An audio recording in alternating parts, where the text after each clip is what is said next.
My sister Barbara believed there were no unadoptable children, just families needing to be found. And Barbara made it her life's mission to find those families.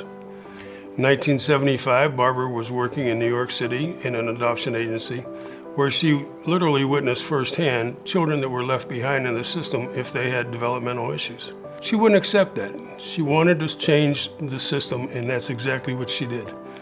So in 1978, Barbara came to Youngstown, began her journey with Northeast Ohio Adoption Services. Barbara Lewis Roberts was our founder, and she obviously had two very supportive brothers, Dennis Sr. and Carter.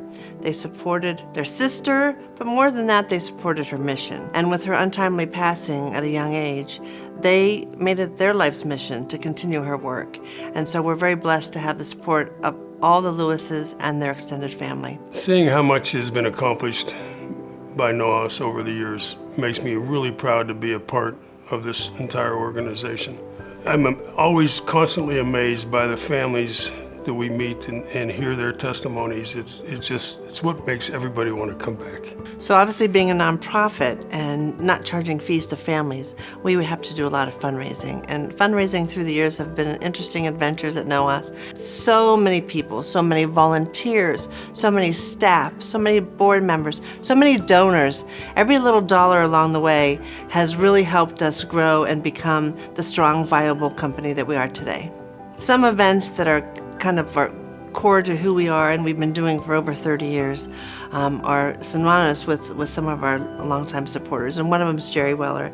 And her vision and her baby has been the Angel Tree, where we give gifts to kids in foster care and newly adopted families. There's years we did as many as 800 gifts, and so it really takes a lot of effort and a lot of volunteers. And her other baby is the flower cell. Jerry Weller to this day is still climbing in and out of trucks, going to greenhouses. That's somebody who has their heart in this mission and works diligently and has for many, many years. I've been a volunteer with the Northeast Ohio Adoption Services for 37 years.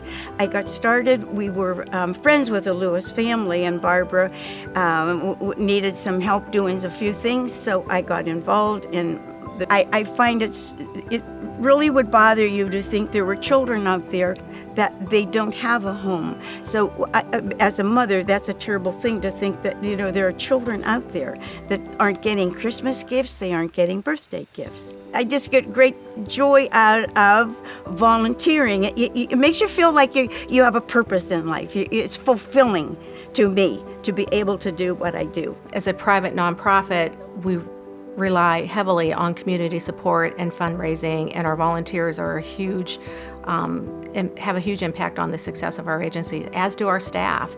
I've been with NOAS a lot of years, and I've seen the dedication that our staff has to finding permanency for children that might not otherwise have found a permanent family. Over 1,300 kids have found families since we started this journey in 1978, and that wouldn't be possible without some remarkable families along the way. And when I think of the families who really made an impact, Ken and Linda Olenek come to mind, and the teens, those ones that people so easily think, well, they don't need anybody, they'll be on their own soon.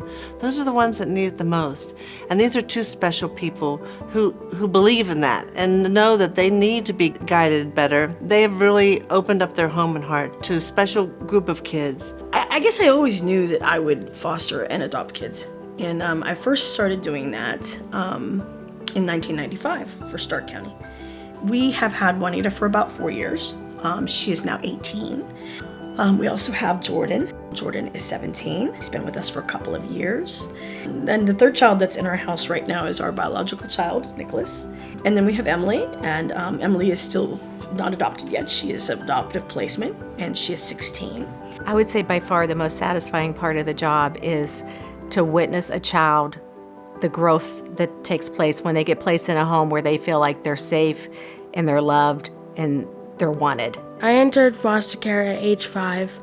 I went to many placements, 14 homes, and I went to group homes after that and got adopted at age 16. Now that I have a family, I feel like it's wonderful. Like, I have something. To me, it's important to have a family because they're there for you and they stick up for you when your tough things go wrong, and they have your back always, and they push you to be better. I'm really fortunate because when I was put in foster care, I was thinking that I was going to just be moved house to house to house to house, and this is only my second home that I've been in. I thought I was going to age out. That's what everybody told me. Like, you're not going to get adopted. You're just going to age out, then you'll be on your own. But like being here, like actually being adopted feels so great because like a lot of kids don't get that feeling. Living in this house with my mom and dad, knowing that I'm loved, knowing that they want the best for me in every way, shape, or form is the best feeling in the world because no matter what, they're gonna love you. I feel like Barbara would be proud of the staff that has spent their careers at NOAS. Many have truly committed their whole life to Barbara's mission, and they're compassionate, they're genuine, and they give so much, not only of their time, but of their heart. And I think that's what makes NOAS a special place to work. As NOAS continues their great work into their 40th year, I know Barbara would be extremely proud of all the work that all of the staff has done to continue the mission that she originally saw was much needed. And she would just love every minute of it. I think she would count the blessings one family at a time. I think Barbara's dream has been fulfilled, and I think with the staff that we have, it's going to continue to go on because they are enthused about their work, finding children, homes for these children.